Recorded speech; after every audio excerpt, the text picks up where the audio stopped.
Halo semuanya, kembali lagi bersama saya Hendy. Pada pembahasan kali ini, saya akan merangkum serial drama Korea yang mengusung genre fantasi dan romantis. Drama ini mengisahkan kehidupan dua orang sahabat yang sejak kecil harus dipisahkan oleh jarak dan waktu. Namun salah satu di antara mereka mengalami masa-masa sulit dikarenakan dia tiba-tiba saja berubah menjadi perempuan secara ajaib. Lantas, apakah dia sanggup mengungkapkan identitasnya kepada sahabat yang terus mencarinya itu?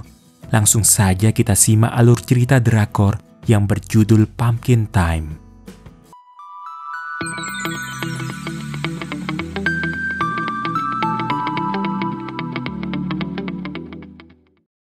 Cerita dimulai di lapangan baseball, di mana ada dua orang anak laki-laki yang merupakan sahabat baik. Yang satu bernama Kang Taeju, dan yang seorang lagi bernama Shin Hae-won. Karena suatu hal, Taeju pun harus pergi melanjutkan pendidikan ke luar negeri. Hae-won hanya bisa menangis sedih setelah ditinggal pergi oleh sahabat terbaiknya itu. Shin beralih ke seorang gadis cantik yang kini duduk di bangku SMA bernama Hae-yun. Seperti yang terlihat, Hae-yun yang sekarang adalah seorang wanita. Padahal dari lahir sampai usia sekolah dasar, dia adalah seorang laki-laki. Waktu itu kejadiannya, Hae-yun yang baru saja bangun pagi seperti biasa, masuk ke toilet untuk buang air kecil.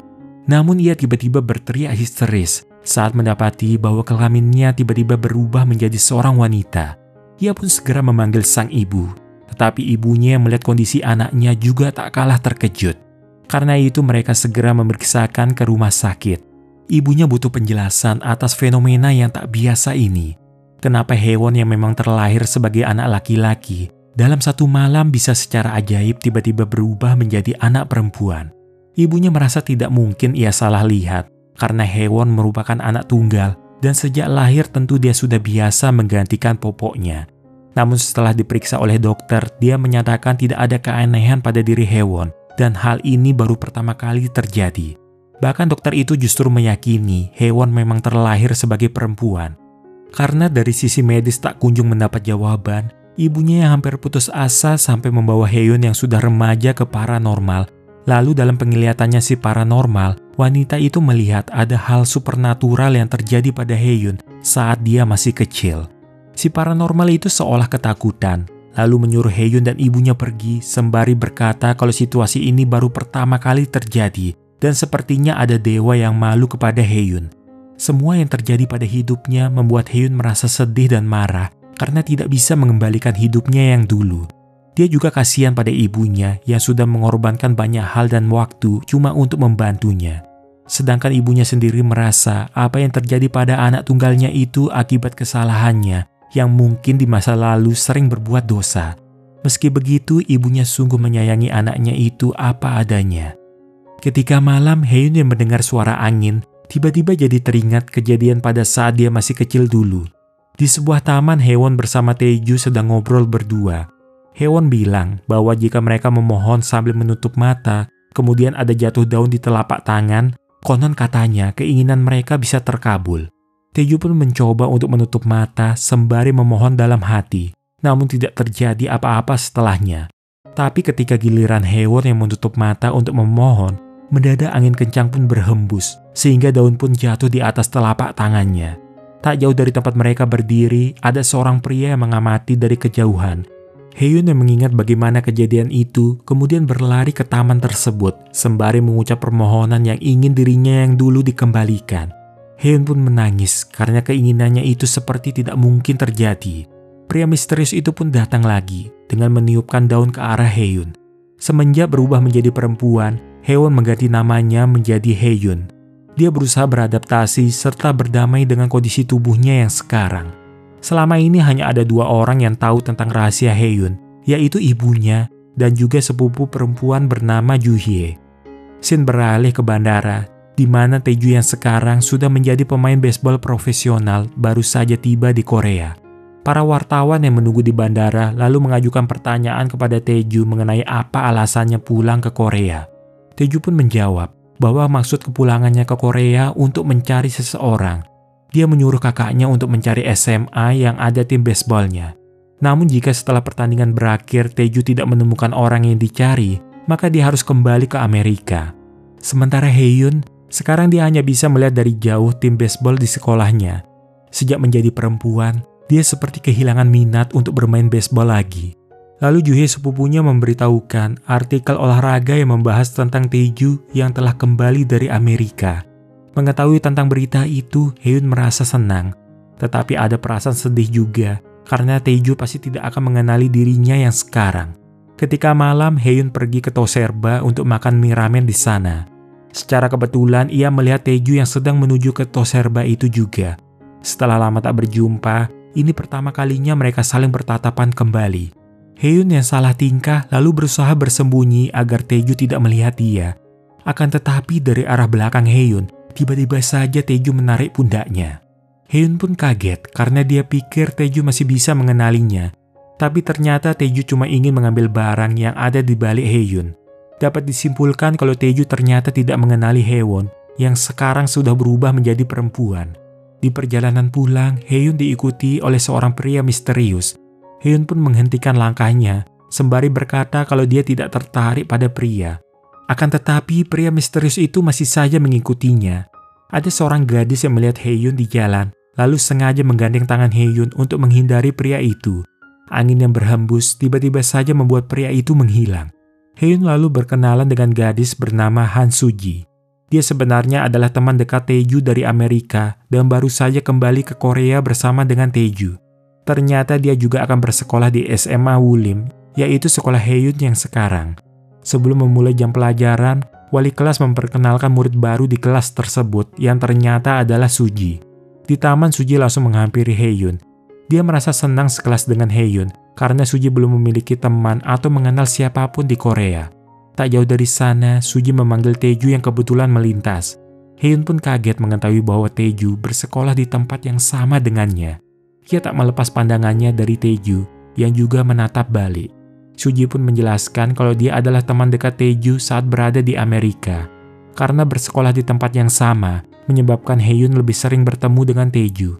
Hingga di satu momen, Haeun yang sedang bercermin mendadak panik saat melihat Taeju. Ia bergegas pergi menghindar, namun tanpa sadar menjatuhkan kuncinya. Tapi Taeju yang menemukan kunci itu berniat mengembalikannya kepada Haeun. Taeju pun bertanya kenapa Haeun selalu saja menghindarinya, seperti saat di Toserba atau di sekolah ini. Melihat gerak-gerik Haeun yang menggaruk kepala belakang, membuat Taeju teringat akan kebiasaan Haewon sahabatnya saat masih kecil.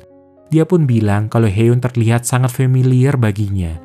Haeun pun berusaha mencari alasan. Mungkin itu karena wajahnya memang terlihat pasaran.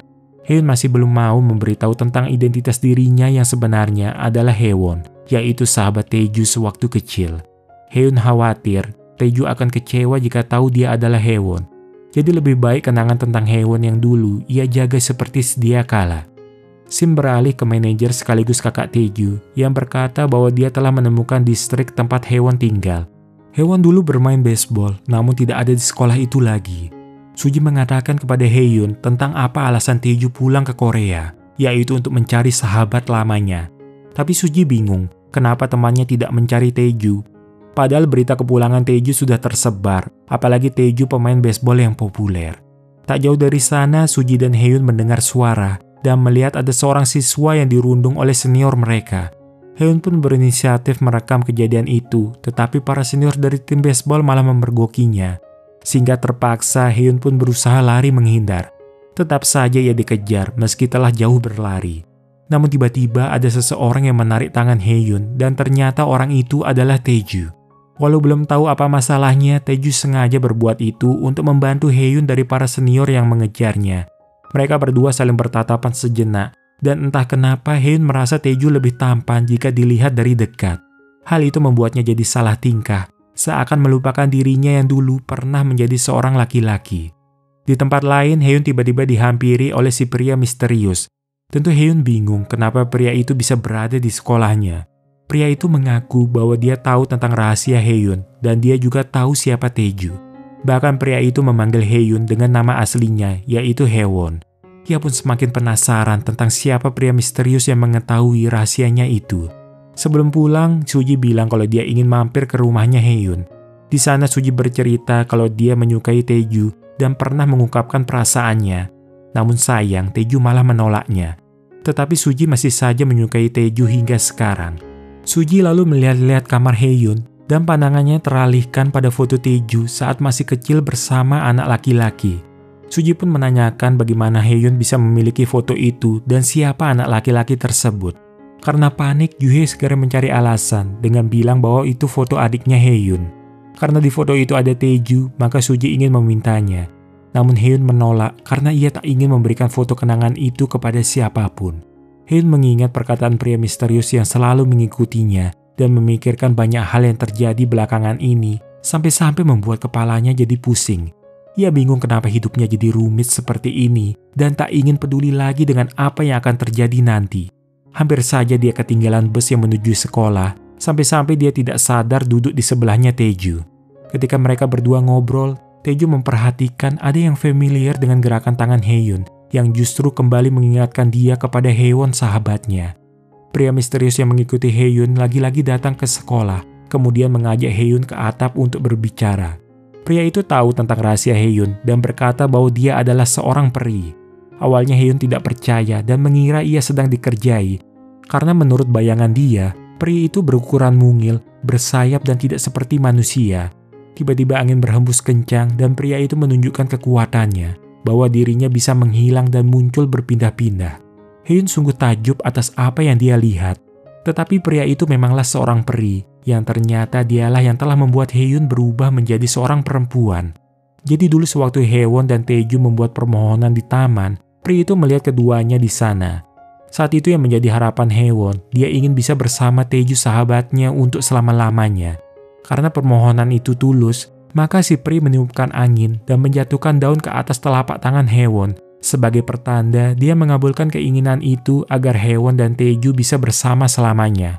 Tepat jam 12 malam lonceng berbunyi, dan keajaiban sihir pun dimulai. Tapi yang terjadi justru kesalahan yang telah merubah Haewon menjadi perempuan. Mungkin karena mereka berdua itu laki-laki, supaya permohonan itu terwujud, maka Haewon harus menjadi perempuan. Menurut pengakuan peri itu, baru kali ini ia melakukan kesalahan. Setelah mendengar cerita itu, Haehyun merasa kecewa dan sedih. Karena akibat kesalahan si peri, dia dan ibunya jadi mengalami kesulitan hingga hari ini. Dia seperti orang berdosa yang menghindari pandangan orang lain, seperti pergi ke banyak rumah sakit untuk memeriksakan diri, dan bahkan Haehyun harus putus hubungan dengan teman-temannya yang dulu. Peri itu pun hanya bisa meminta maaf kepada Haehyun, karena ini semua di luar kuasanya. Dia terlambat mengetahui, sampai di hari Haehyun yang telah berusia 19 tahun kembali ke taman, yaitu di bawah pohon Meta Sequoia, barulah ia sadar telah membuat masalah. Waktu itu Haehyun memohon agar tubuh Haewon yang laki-laki dikembalikan kepadanya. Karena ini kesalahan si peri, maka dia ingin menebusnya. Kali ini dia bersedia mengabulkan apapun yang Haehyun inginkan, termasuk jika Haehyun menginginkan kembali menjadi laki-laki. Haehyun hanya termenung mengingat perkataan si peri itu, antara dia harus memilih kembali menjadi laki-laki ataukah tetap sebagai perempuan. Pulangnya Haehyun bertemu lagi dengan si peri yang ingin menanyakan tentang keputusan Haehyun. Tak disangka Haehyun ternyata tetap ingin seperti ini, yaitu tetap sebagai perempuan dan meninggalkan dirinya yang dulu.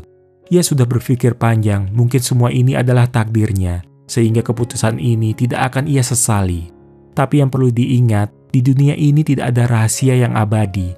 Dan cepat atau lambat dia harus mengatakan yang sejujurnya kepada Taeju bahwa dia sebenarnya adalah Haewon sahabatnya. Mungkin fakta ini akan membuat Taeju menghindar darinya. Saat tim baseball latihan di lapangan, Haehyun, Suji maupun Yuhye ikut menonton. Tiba-tiba saja bola baseball yang dipukul hampir saja mengenai Haehyun. Tetapi Taeju lebih dulu datang dan menangkap bola itu. Untuk kedua kalinya, lagi-lagi Taeju yang menyelamatkan Haehyun. Berada begitu dekat dengan Taeju, sungguh membuat jantung Haehyun berdegup kencang. Ia tak banyak berkata-kata, lalu memilih pergi dari sana. Beberapa waktu kemudian, para murid terlihat berkumpul di tengah lapangan.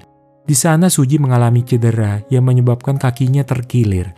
Karena Suji tak sanggup berjalan, maka Taeju yang menggendong Suji hingga ke UKS.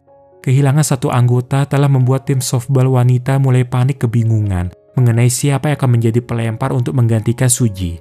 Teringat akan Haehyun, maka Yuhye lalu pergi mencarinya, kemudian memintanya menggantikan Suji. Awalnya dia enggan, tapi mengingat jika tim mereka kalah, pastinya nanti Suji yang paling merasa bersalah. Mereka berdua lalu bergegas menuju ke lapangan. Haehyun pun mulai bermain. Meski ia sudah lama tidak bermain, kemampuan lemparan Haehyun masih sama baiknya seperti dulu. Kebetulan Taeju yang melihatnya lagi-lagi jadi teringat kepada sahabatnya. Kemudian spontan dia berteriak memanggil gadis itu dengan sebutan Haewon. Seketika Haehyun yang mendengarnya jadi panik. Mendadak ia pergi dari lapangan, menyebabkan semua teman-temannya kebingungan, tanpa mengerti apa yang sebenarnya telah terjadi. Ia merasa mungkin saat itu Taeju sudah mengenalinya. Namun ia masih merasa khawatir apabila berkata jujur, akankah Taeju bisa memahami dirinya yang sekarang. Beberapa saat kemudian Taeju datang menyusul sembari memegang tangan Haehyun. Entah bagaimana, Taeju sepertinya merasa gadis di hadapannya itu adalah Haewon, teman masa kecilnya dulu. Akan tetapi Haehyun kembali berbohong kalau dia tidak mengenal siapa Haewon yang dimaksud. Cuma itu yang dia katakan, kemudian pergi meninggalkan Taeju. Menurut informasi dari kakaknya, Haewon tinggal di dekat sekolah. Karena itu Taeju mencoba mencari dengan berkeliling di sekitar distrik rumah Haewon. Dan secara kebetulan malah bertemu dengan Haehyun di sana. Karena Taeju meminta ditemani untuk berkeliling, Haehyun tak bisa menolak permintaan itu. Tak terasa mereka banyak bercerita tentang diri masing-masing dan perlahan mulai merasa nyaman. Setelah sampai di rumah Haehyun, mendadak Taeju mengajak Haehyun untuk pergi keluar bersama di akhir pekan. Haehyun pun langsung setuju dengan ajakan itu. Tak berselang lama, si peri datang menghampiri Haehyun. Dia menceritakan tentang Taeju yang tidak merasa bahagia selama berada di Amerika, dan dia juga selalu merasa bosan di sana. Satu hal yang telah memotivasi dirinya untuk terus berlatih keras, hanyalah harapan untuk membuat Haewon sahabatnya bangga kepadanya. Tibalah akhir pekan. Haehyun yang akan bertemu dengan Taeju berdandan yang beda dari biasanya. Dia kelihatan sangat cantik dengan mengenakan gaun, padahal biasanya dia selalu tampil tomboy. Sesuai tempat yang dijanjikan, Haehyun bertemu dengan Taeju. Ternyata Taeju mengajak Haehyun ke sekolah dasar tempat mereka bersekolah dulu. Walau tidak mengungkapkan, tapi Haehyun teringat akan kenangan dirinya yang sedang bermain bersama dengan Taeju di sana. Mereka lalu menuju ke sebuah kafe, dan di sana secara kebetulan mereka bertemu dengan Juhye dan Kiwung. Awalnya Juhye yang merasa malu sempat bersembunyi di kolong meja, tapi mereka malah ketahuan. Kiwung mengakui kalau sekarang dia dan Juhye telah resmi berpacaran. Keempat remaja itu pun memutuskan double date sambil bersenang-senang bersama. Sewaktu mereka sedang istirahat, tiba-tiba Suji menelpon Juhye untuk menanyakan tentang bagaimana kencan hari ini. Tapi tak disangka Juhye malah bilang kalau Taeju juga ada bersama mereka. Bukan cuma itu, Juhye bahkan mengirimkan lokasi mereka kepada Suji. Ketika sedang makan, mereka ngobrol dan Haehyun bertanya, kenapa Taeju menyamakan Haehyun dengan temannya yang seorang laki-laki. Dari sini Taeju mulai curiga, sebab dia tidak pernah bilang kalau temannya itu adalah seorang laki-laki. Belum sempat menjelaskan, tiba-tiba Suji datang dan menanyakan apa yang dilakukan mereka di tempat tersebut. Taeju pun meminta maaf, dia tidak sempat menjawab telepon Suji karena sedang kencan. Mendengar itu membuat Suji kesal dan cemburu, sehingga ia memutuskan pergi. Tapi Haehyun berusaha mengejarnya untuk menjelaskan kalau dia dan Taeju bukan sedang kencan. Saat Taeju berniat menyusul, dia bertemu dengan si peri. Lalu si peri bilang kalau dia adalah orang yang melindungi Haehyun. Namun Taeju meminta agar peri itu tidak perlu lagi melindungi Haehyun, karena sekarang sudah ada dia yang akan melindunginya. Di sisi lain, Haehyun berhasil menyusul Suji. Tapi saking kecewanya dan merasa telah dihianati, maka Suji meluapkan emosi dengan cara menampar Haehyun. Suji marah kenapa Haehyun yang sudah ia anggap teman justru menusuknya dari belakang. Seolah-olah Suji menganggap Haehyun ingin merebut Taeju darinya, padahal dia sendiri cuma dianggap teman. Sampai keesokan harinya, Suji masih saja marah dan tidak mau ngobrol dengan Haehyun. Jika memang Haehyun ingin dimaafkan, maka Suji meminta agar Haehyun menjaga jarak dari Taeju. Akan tetapi Haehyun bersikeras ia tidak dapat melakukannya, sebab justru Taeju yang duluan mengajaknya bertemu. Karena permintaannya ditolak, Suji berniat menampar Haehyun yang kemudian refleks mencegah hal tersebut terjadi. Mungkin sejak awal Haehyun juga yang salah, karena dia tidak memberitahu Suji kalau dia lebih dulu menyukai Taeju, bahkan dari sebelum Suji bertemu dengannya. Penjelasan ini memunculkan pertanyaan di dalam benak Suji tentang sesuatu yang mungkin masih dirahasiakan Haehyun. Sementara itu, Taeju pulang ke rumah dan di sana sudah ada Suji yang menunggunya.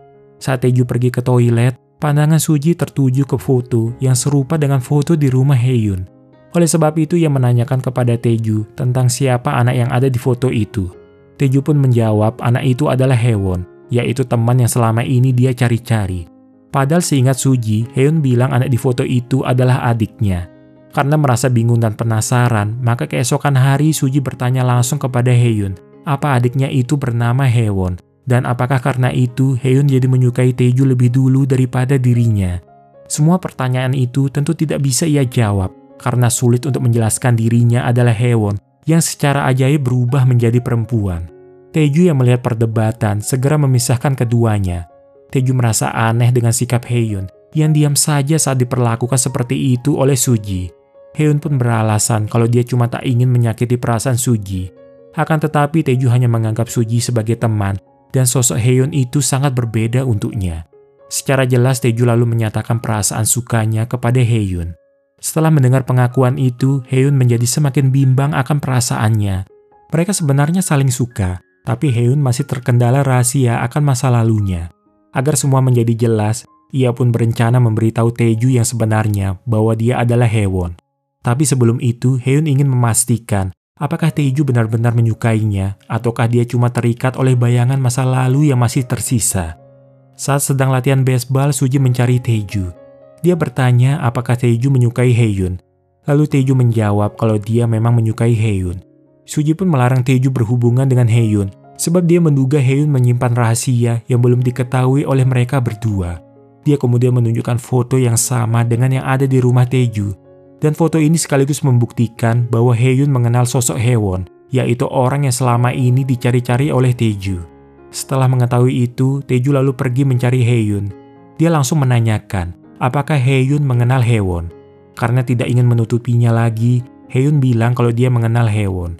Mendengar itu, Taeju marah karena merasa telah dibohongi. Ketika Taeju bertanya di mana keberadaan Haewon sekarang, akhirnya Haeun mengungkapkan bahwa dia adalah Haewon. Fakta ini membuat Taeju kaget mendengarnya. Karena seperti yang dia tahu, Haewon itu adalah seorang laki-laki dan bukan perempuan seperti Haeun. Inilah alasan kenapa selama ini Haeun belum bisa memberitahu Taeju, karena pasti Taeju tidak akan percaya padanya. Bagaimana bisa ada seorang anak laki-laki yang hanya dalam semalam tiba-tiba berubah menjadi perempuan? Bahkan Haeun bisa membuktikan hal-hal yang dulu hanya diketahui oleh mereka berdua, kalau dirinya adalah seorang pelempar yang dulu bermain baseball bersamanya. Taeju lalu meninggalkan Haeun dan belum bisa menerimanya karena dia masih butuh waktu untuk berpikir. Seperti yang dulu pernah disampaikan Peri, Taeju sepertinya tidak sanggup menerima Haeun apa adanya, apalagi untuk melindunginya. Perasaannya jadi campur aduk, antara bingung dan marah terhadap dirinya sendiri karena tidak tahu harus bersikap bagaimana lagi. Sejak hari itu, Taeju masih belum mau berbicara dengan Haeun. Di sekolah pun ia sama sekali tidak menyapa, dan sekarang malah tidak berlatih baseball lagi. Di tempat lain, si Peri kembali menemui Haeun. Sejak awal Haeun sudah menduga, ketika rahasianya terungkap, pasti kenyataannya sulit untuk diterima orang biasa. Bahkan orang lain yang tahu tentu akan memandang dia sebagai makhluk yang aneh. Tapi si Peri berusaha meyakinkan Haeun kalau Taeju hanya butuh waktu untuk bisa menerimanya. Meski begitu, tetap saja Haeun merasa sangat sedih dan khawatir karena Taeju sudah menyampaikan perasaan kepadanya. Mungkin saat ini otaknya dapat memahami, tapi di dalam hatinya akan terasa sedih sekali karena tidak tahu harus bagaimana. Keesokan harinya, kakak Taeju datang untuk menjemputnya dan menyuruh Taeju bersiap untuk pertandingan terakhir di Korea. Kakaknya juga bilang kalau dia sudah menemukan sepupu Haewon yang satu sekolah dengannya, yaitu Juhye. Dari sinilah Taeju mulai bisa percaya dengan semua pengakuan Haeun itu benar adanya, kalau dia adalah Haewon, sahabatnya yang selama ini ia cari-cari. Pertandingan baseball antara SMA Minha dan SMA Wolim sedang berlangsung, dan akhirnya Taeju datang walau dia terlambat.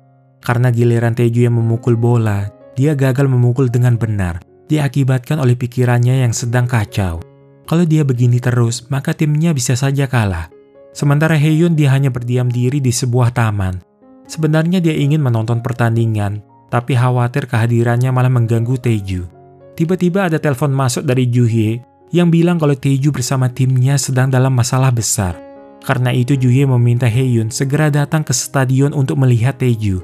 Tiba-tiba si Peri yang datang berniat mengantar Haeun.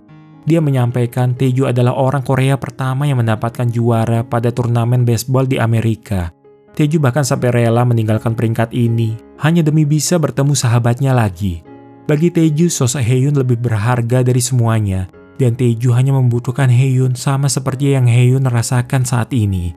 Akhirnya Haeun tiba di stadion, dan langsung berlari agar bisa melihat Taeju. Saat itu Taeju masih gagal memukul bolanya karena dia belum saja bisa fokus. Dari sisi lapangan, Haeun berteriak untuk menyemangati Taeju agar fokus di permainan. Ia bahkan sengaja mengancam kalau sampai Taeju kalah, maka Haeun tidak mau menemuinya lagi. Berkat kehadiran dan perkataan Haeun, semangat dalam diri Taeju perlahan mulai kembali. Setelah beberapa kali mencoba melakukan pukulan, akhirnya Taeju berhasil dan bahkan membuat home run, sehingga pertandingan bisa dimenangkan oleh SMA Wulim. Para penonton dan juga tim bersorak kegirangan atas keberhasilan SMA Wulim meraih kemenangan secara dramatis. Haeun turun ke lapangan untuk menemui Taeju. Dia meyakinkan bahwa dia yang sekarang bukanlah Haewon lagi dan berharap Taeju bisa menerima kenyataan itu. Menurut Taeju sendiri, siapapun Haeun tidak masalah lagi baginya. Yang terpenting sekarang bukan soal siapa, karena yang Taeju sukai hanya diri Haeun yang sekarang. Ia berterima kasih karena Haeun sudah hadir dengan penampilan seperti sekarang yang mungkin menjadi takdir hidup mereka berdua. Dari bangku penonton, sepertinya Suji mulai bisa menerima kalau soal perasaan itu memang tidak dapat dipaksakan. Di tengah lapangan, sekali lagi Taeju berharap Haeun mau tetap berada di sampingnya untuk menjadi kekasih. Haeun pun langsung mengangguk sebagai tanda ia setuju, lalu memeluk Taeju dengan begitu erat, dan akhirnya mereka menjalin hubungan dengan penuh cinta dan kasih sayang. Cerita pun berakhir. Tidak ada satupun di dunia ini yang bertahan selamanya, baik itu rahasia, masa-masa sulit, ataupun masa-masa indahmu. Saat masa sulit melanda, kamu harus senantiasa berpikir positif dan yakin bahwa segala sesuatu yang menyulitkanmu akan segera berlalu. Begitu pula sebaliknya, saat kamu diliputi kebahagiaan, kamu harus mensyukurinya dengan kerendahan hati dan menikmatinya dengan tidak berlebihan. Semoga cerita ini bisa memberi manfaat untuk kalian, dan sampai jumpa di kesempatan lainnya.